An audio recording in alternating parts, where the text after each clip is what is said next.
Yo les amis, j'espère que vous allez tous très bien. Très content de vous retrouver dans cette vidéo. On débrief France-Maroc. Pour la deuxième fois consécutive, grâce à cette victoire 2-0 contre le Maroc, la France jouera la finale de la Coupe du Monde. 4 ans après l'épopée en Russie, les Bleus joueront l'Argentine pour conserver leur titre et peut-être ajouter une troisième étoile à leur blason. Pour résumer le match, c'est que il y a deux gros points à souligner. C'est que la France est trop efficace dans la surface adverse et la France sait souffrir dans sa propre surface. La France est trop efficace car 5 minutes après le début du match, Théo Hernandez ouvre le score et c'était la plus difficile pour les Bleus face à cette équipe du Maroc car elle est la plus équilibrée et la plus organisée défensivement.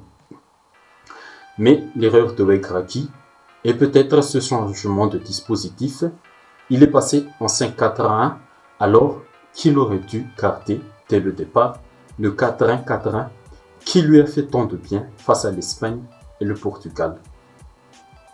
Et face à une équipe comme la France, ça cache les petites erreurs. Et à partir de ce moment, c'est-à-dire cette ouverture du score par Théo Hernandez, le Maroc a dû jouer au ballon. Bon, les Marocains sont très bons balle au pied, avec les qualités techniques d'Ounahi au milieu, Bouffal et Ziyech sur leur côté, plus Hakimi et aussi Amrabat. Leurs qualités techniques ont permis aux Marocains de jouer avec le ballon. Et aussi, c'est la première fois que les Marocains sont menés au score lors de cette Coupe du Monde. Et la question que tous les amateurs de foot se sont posés, c'est comment vont-ils réagir et gérer cette situation.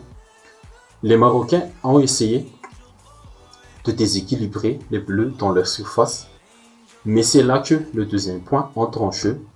La France sait souffrir dans sa propre surface, c'est-à-dire que savoir souffrir dans sa propre surface, c'est de ne pas encaisser le but égalisateur qui va tout relancer et même renverser la tendance du match. Savoir souffrir dans sa surface, c'est savoir gérer ce gros temps faible que tu as dans le match. Et comme en 2018, les Bleus ont bien géré tout ça, mentalement, émotionnellement et tactiquement. Et là encore une fois, le premier point revient. La France est trop efficace dans la surface adverse, plus les changements réussis de Didier Deschamps. Il remplace Ousmane Dembélé par Kolo Muani et bim bim. Ballon récupéré par les Français sur leur centrale grâce au travail de Tchouaméni et Youssouf Fofana. Projection de Fofana. Il décale Mbappé. Et Mbappé temporise très bien l'action. Mbappé décale ensuite Thuram. Thuram aussi a fait une bonne entrée au passage. Et Thuram remet à Mbappé. Et là, le génie français fait danser toute la défense marocaine avec son slalom dans ce petit espace très réduit. Et son tir est contré par un défenseur marocain. Je m'en souviens plus qui c'était. Mais le tir contré retombe miraculeusement sur Kolo Muani qui n'a plus qu'à pousser dans le but de Bono. Coup fatal pour les Marocains, mais c'est le poids de l'expérience de cette équipe française, c'est la force mentale des Bleus dans les grands rendez-vous de la Coupe du Monde. Et à la fin, il se qualifie pour sa deuxième finale consécutive en 4 ans, en 2 Coupes du Monde, qu'il aurait cru avec ses blessures, ses joueurs cadres blessés.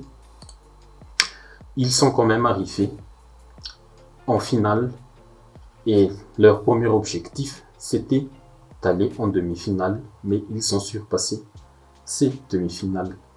Mais top, Griezmann, quel match encore pour l'attaquant français même pour le numéro 10 français, le poste de numéro 10. Il n'a pas encore marqué dans cette Coupe du Monde, mais c'est l'un des piliers de cette équipe.